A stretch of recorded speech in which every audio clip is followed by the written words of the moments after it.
కౌశిక్ అదేదో స్కీమ్ కి అప్లై చేసుకోవడానికి లాస్ట్ డేట్ 31 మార్చ్ అంట. 31 మార్చ్ తర్వాత ఆ స్కీమ్ లో ఇన్వెస్ట్మెంట్ చేయలేమంట. ఏం స్కీమ్ అది? ఇదొక గవర్నమెంట్ స్కీమ్. సో మన డబ్బు 100% సేఫ్ అండ్ ఎఫ్డి కంటే ఎక్కువ వడ్డీ మనకైతే వస్తుంది. ఆ స్కీమ్ ఏంటో చెప్పా.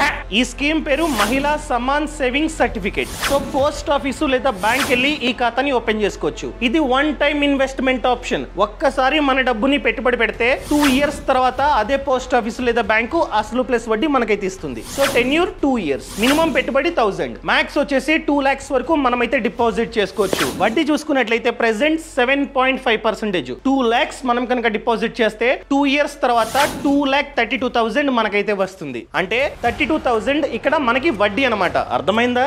అర్థమైంది. ఇప్పుడే మా సిస్టర్ కి చెప్తా. కౌశిక్ టెన్యూర్ మిడిల్ లో డబ్బు కావాలంటే తీసుకొచ్చా. 1 year తర్వాత మనం కావాలంటే 40% ఆఫ్ డిపాజిట్ అమౌంట్ ని విత్డ్రా చేసుకోవచ్చు. అండ్ గుర్తు పెట్టుకో 31 మార్చే లాస్ట్. తర్వాత మీరైతే అప్లై చేసుకోలేరు. Thank you. బాస్ వాలా, బీ ద బాస్.